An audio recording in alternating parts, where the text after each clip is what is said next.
अस्सलाम वालेकुम class. Hopefully आप सारे बच्चे खैरियत से हो गए। ये आज का लेक्चर स्टार्ट करते हैं। आज का lecture chapter number 12 loop construct, उसमें हमारा टॉपिक है आज नेस्टेड लूप। आज का टॉपिक है हमारा nested loop. What is an nested loop? Nested loop का क्या मतलब है?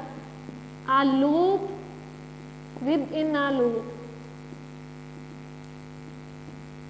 एक लूप के अंदर दूसरी लूप, उसको हम लोग क्या कहेंगे? Nested loop. ठीक है, loop within a loop.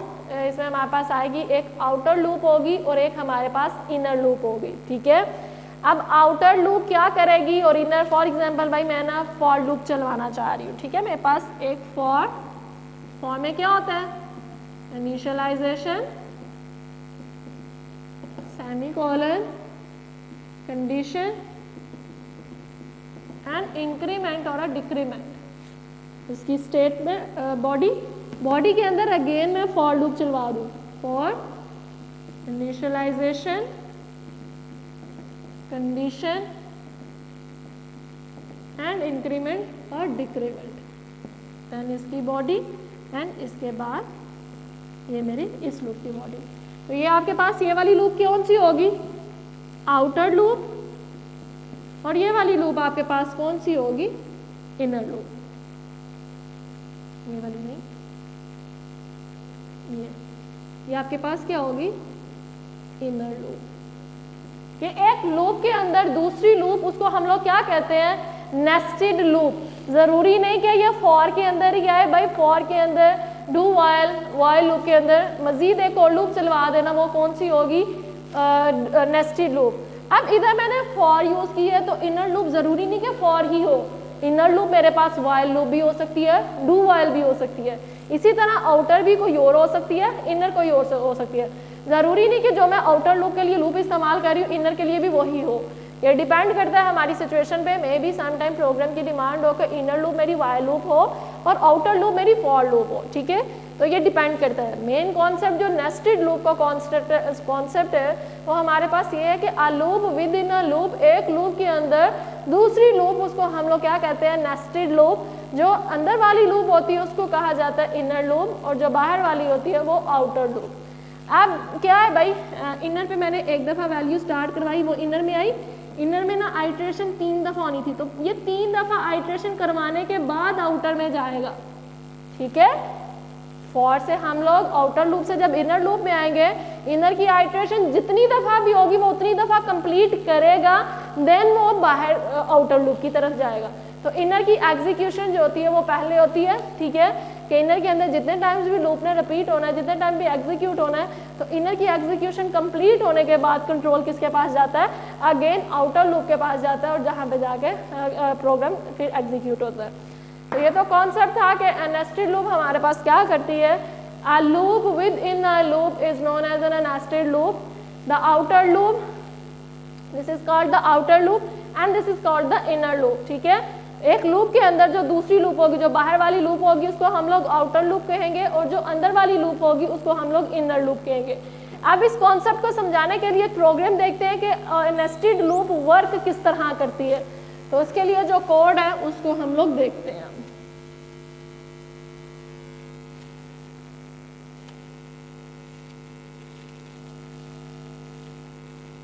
जी, आप आ जाए अपने प्रोग्राम नंबर 12.35। अब 12.35 में क्या कह रहा है? Write a program to produce the following output. उसने आपको आउटपुट दे दी हुई है, उसने कहा कि इसके अकॉर्डिंग एक प्रोग्राम बनाओ। आउटपुट क्या है? 0। उसके बाद क्या है भाई? 0 1 0 1 4 0 1 4 9 0 1 4 9 and 16 0 1 4 9 16 and 25। उसने आपको एक आउटपुट दे दी कि ये आपके पास आउटपुट है, इसके अकॉर्डिंग मुझे एक प्रोग्राम लिख के दो। तो आपने इसके अकॉर्डिंग प्रोग्राम किस तरह लिखना है इसको डिस्कस करेंगे आज कि इसका कोड किस तरह लिखा जाएगा। जी। तो हम लोग आते हैं अपने प्रोग्राम की तरफ। सबसे पहले हेडर प्री प्रोसेसर डायरेक्टरीज, जैसे कि आपको पता है इसमें बेटा आपके पास 2 लूप्स चलती हैं, ठीक है। आपको पता है ना, नेस्टेड लूप में आपके पास 2 लूप होती हैं। तो मैं 2 वेरिएबल्स को डिक्लेयर करवा देती हूँ अपने इसके अंदर, इंट आई एंड जे। मैंने 2 वेरिएबल्स को डिक्लेयर करवा दिया। Clear screen, semicolon. अब मैं पहले आउटर लूप चलवा रही हूँ, for I is equal to, ठीक है, आई मेरी आउटर लूप है, जे मेरी इनर लूप है। अब आई इज इक्वल टू 0 कहाँ से स्टार्ट हो बेटा, कहाँ से स्टार्ट हो रहा है 0, और कहाँ तक जा रहा है ये आपको नजर आ रहा होगा कि 1, 4, 9, 16, 25, मतलब ये क्या है, स्क्वायर्स है हमारी वैल्यू के। और कहाँ तक जा रहे हैं 5 तक। 5 का स्क्वायर लिया जाए तो क्या होता है 5 5 ज़ा 25। तो हमारे पास स्टार्टिंग पॉइंट क्या है 0, एंडिंग पॉइंट क्या है मेरे पास 5, ठीक है। तो i is equal to 0 semicolon, i less than and equals to 5 and i में इंक्रीमेंट। मेरी आउटर लूप लग गई। अब आउटर के बाद आ जाए इनर लूप में, अगेन इनर फॉर, अब क्या चलेगा j, ठीक है, ये मेरी सेकेंड वैल्यू उसको कराएंगे। अब j is equal to 0, j less than and equals to i। j मेरा किस पे डिपेंड कर रहा है भाई, i पे, कि j less than and equals to i and j में इंक्रीमेंट, ठीक है। ये मेरी आ गई आउटर लूप, आउटर के अंदर इनर लूप। फिर वो क्या करवा दे, प्रिंट एफ करवा दे। क्या प्रिंट करवाना है भाई इसने, ये वैल्यूज। अब इन वैल्यूज को कैसे प्रिंट करवाएगा, मॉड्यूलर डी \n, ठीक है, और j, ठीक है, कि वो j की वैल्यूज को प्रिंट करवा दे। लेकिन मुझे पता है कि ये क्या आ रहा है, स्क्वायर्स है, ठीक है, ये मल्टीप्लाई, तो खाली j नहीं आएगा, क्या होगा j स्टैरिक j, के जो वैल्यू j की आ रही है उसको मल्टीप्लाई करवा दिया जाए अगेन उस वैल्यू के साथ। और फिर या तो \n आप इसमें भी इस्तेमाल कर सकते हैं, या आप लोग लैदा \n, मैंने इसके अंदर ही इस्तेमाल कर लिया। इसके बाद मेरी जो ये वाली थी इनर लूप खत्म, ये मेरा आउटर लूप की तरफ आ गया, आउटर लूप खत्म एंड गेट C8 एंड बस। जी, अब हम लोग इसको समझते हैं कि इस प्रोग्राम के साथ हमारी ये वाली वैल्यूज कैसे आ रही हैं। जी, अब देखें ज़रा, आपके पास ये तो हमने जो j होता है ये वैल्यूज़ के लिए है, ठीक है। इसमें आपके पास रोज कितनी है, रिकॉर्ड कितने हैं 1, 2, 3, 4, 5, 6। तो इसमें स्टार्ट कहाँ से हो रहा है 0, 0 से कहाँ तक जा रहा है 5 तक, मतलब कितनी हो गई 0, 1, 2, 3, 4, 5, तो 6 ही हो गई। ये i जो है ना, ये हमारे पास एक सेपरेट रो के लिए, ठीक है। i जो है ये एक i, दूसरा, तीसरा i, चौथा, पांचवा और 6 वाला, ठीक है, ये i है। और जो अंदर ये जो वैल्यूज हैं 0, 0, 1, 1, 0, 1, 2, 4, 0, 1, ये हमारी क्या है, ये j है, ठीक है। एक एक रो जो है ये आपकी क्या है i, और जो अंदर वैल्यूज है वो आपकी क्या है j। अब किस तरह वैल्यूज आएंगी इनको देखते हैं। स्टार्ट मेरा कहाँ से हुआ 0 से, 0 से start, i is equal to 0, 0 आ गया। अब इस पे कंडीशन चेक करें, 0 less than and equals to 5, condition true, वो क्या करेगा इनर लूप में आएगा।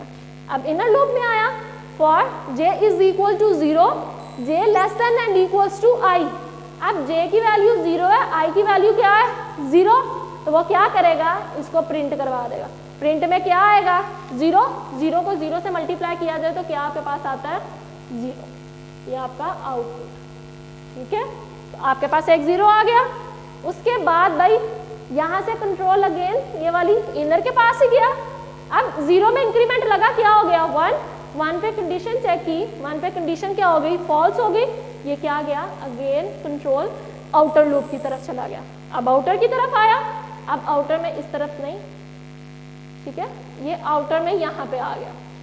अब मेरी i की वैल्यू पहले क्या थी 0, इंक्रीमेंट लगा, आई की वैल्यू क्या होगी है 1, आई की वैल्यू 1 हुई, वो अगेन नीचे आया, नीचे अब जे की वैल्यू 0 है, ठीक है, आई की वैल्यू क्या है 1, अब आई की वैल्यू 1, पहले वैल्यू क्या है 0, तो 0 less than and equals to 1 condition true, वो क्या प्रिंट करवा देगा 0, ठीक है, न्यू लाइन में आके अब 0 उसने प्रिंट करवा दिया, इधर बेटा न्यू लाइन नहीं आएगी, ये क्या, ये तो प्रिंट करवाएगा, न्यू लाइन हमारी इसमें आएगी कि printer backslash and new line, ठीक है।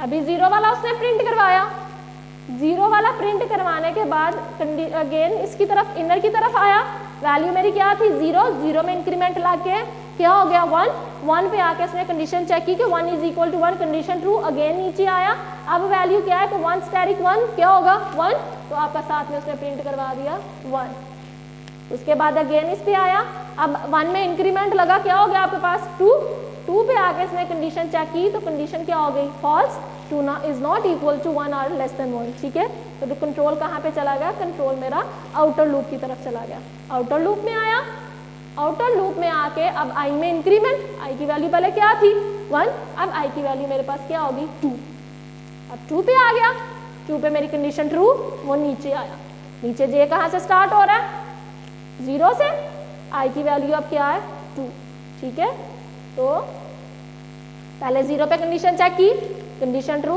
उसने प्रिंट करवा दिया 0, ठीक है, ये बैकस्लैश एन कि हम लोग न्यू लाइन में आ रहे हैं, 0 उसने प्रिंट करवा दिया, अब प्रिंट करवाने के बाद उसने इंक्रीमेंट लगाया जे में, अब जे की वैल्यू क्या होगी 1, 1 पे आकर उसने कंडीशन चेक की कि 1 less than and equals to 2 condition true है, नीचे आ जाए, प्रिंट करवा दे 1 स्टेरिक 1, तो आपके पास क्या आ जाता है 1 आ गया, अगेन ये इसमें आ गया जे, ठीक है, इंक्रीमेंट लगा, 1 में इंक्रीमेंट ला के अब आपके पास क्या हो गया 2, 2 में आके इसने कंडीशन चेक की कि 2 is equal to 2 condition true, वो प्रिंट करवा दिया, अब आपका 2 स्टेरिक 2 क्या होगा आपके पास 4, आपका 4 प्रिंट हो गया, फिर दोबारा इधर गया, अब इंक्रीमेंट लाके 3 पे आके कंडीशन चेक की, कंडीशन क्या होगी फॉल्स हो गई, तो न्यू लाइन में आके, ठीक है, न्यू लाइन में आया, न्यू लाइन से वो अगेन आउटर लूप की तरफ चला गया, ठीक है, अब वो आउटर लूप में चला गया, अब इसको दोबारा देखते हैं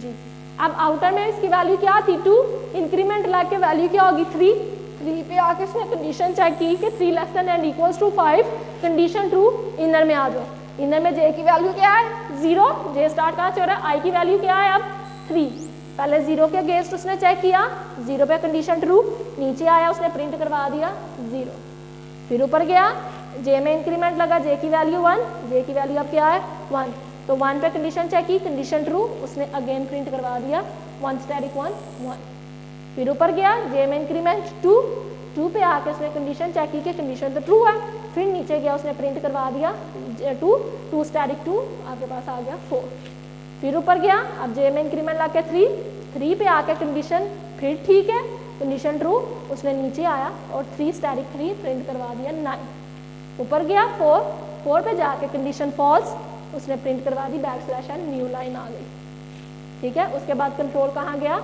आउटर लूप में, आउटर लूप में कंट्रोल गया, पहले क्या था 3, इंक्रीमेंट ला के अब आपके पास क्या हो गया 4 के बाद अब आपने इधर कंडीशन चेक की 4 less than and equals to 5 condition true, वो इनर लूप में आ गया, इनर लूप में आने के बाद अब आपके पास आई की वैल्यू क्या है 4, जे स्टार्ट कहाँ से हुआ 0 से, आई की वैल्यू क्या है 4, तो 0 less than and equals to 4 condition true, नीचे आया उसने प्रिंट करवा दिया 0 के बाद अगेन ऊपर गया, इंक्रीमेंट लगा, अब जे की वैल्यू क्या है 1 पे आकर उसने प्रिंट करवा दिया 1 स्टैटिक 1, फिर इंक्रीमेंट लगा, जे की वैल्यू 2 पे आकर उसने कंडीशन चेक की, कंडीशन ट्रू, नीचे आकर उसने जे स्टैटिक 2 स्टैटिक 2 4 प्रिंट करवा दिया, फिर ऊपर गया 3 पे कंडीशन चेक की, कंडीशन ट्रू, प्रिंट करवा दिया उसने 9, तो उसके बाद इंक्रीमेंट लगा 4, ठीक है, 4 पे आकर भी देखा 4 is equal to 4 condition true, print करवा दिया 4 स्टैटिक 4 16, उसके बाद अगेन ऊपर इंक्रीमेंट 5 हो गया, 5 पे आके कंडीशन क्या होगी फॉल्स, उसने न्यू आउटर की प्रिंट में आ गया क्या प्रिंट करवा दिया उसने बैकस्लैश एंड न्यू लाइन, वो न्यू लाइन में आ गया, control again back to outer loop, अब मेरे पास इंक्रीमेंट 4 था, इंक्रीमेंट ला के अब क्या लग गया 5, 5 पे आके कंडीशन चेक की कि 5 is equal to 5, condition true, वो आउटर लूप में आ गया। इसी तरह लूप चलते हुए 0 1 4 9 16, ठीक है 5 अब आई की वैल्यू क्या है 5 is equal to 5, condition true, वो प्रिंट करवा देगा 5 5 25। उसके बाद क्या होगा 25 न्यू लाइन में आ गया। उसके बाद 6 पे आकर कंडीशन चेक की, कंडीशन फॉल्स, वो आउटर की तरफ गया, आउटर में इंक्रीमेंट लगा, इंक्रीमेंट पे 6 पे कंडीशन चेक की, कंडीशन फॉल्स, तो वो लूप की बॉडी से बाहर आ गया, प्रोग्राम एग्जिट कर गया। तो आपके पास रिक्वायर्ड आउटपुट आ गई जो आपकी डिमांड थी प्रोग्राम की कि मुझे ये करके दे। तो इसमें आपके पास इस तरह से आपका रिजल्ट आ गया। तो ये आपका कॉन्सेप्ट था नेस्टेड लूप का, जिसमें loop within a loop का कॉन्सेप्ट डिस्क्राइब किया गया। आउटर लूप को हम लोगों ने आई का और इनर लूप को हम लोगों ने जे का, ठीक है। और इसके अकॉर्डिंग सारी वर्किंग, सारा प्रोसेस आपको ब्रीफली एक्सप्लेन किया गया कि लूप किस तरह चलेगी, कब टर्मिनेट करेगी। तो ये आपके पास नेस्टेड लूप को समझाने के लिए हम लोगों ने प्रोग्राम 12.35 को डिस्कस किया। अब आज का लेक्चर इतना ही था। होपफुली क्लास आप लोगों को समझ आई हो। अल्लाह हाफिज़। क्लास अपनी दुआ में मुझे भी याद रखिएगा। अल्लाह हाफिज़। वीडियो पसंद आई तो लाइक करें, अपनी राय कमेंट करें। ऐसे ही मजीद वीडियोस के लिए हमारा चैनल सब्सक्राइब करें और बेल का आइकन दबाएं ताकि आपको हर वीडियो का नोटिफिकेशन मिलता रहे।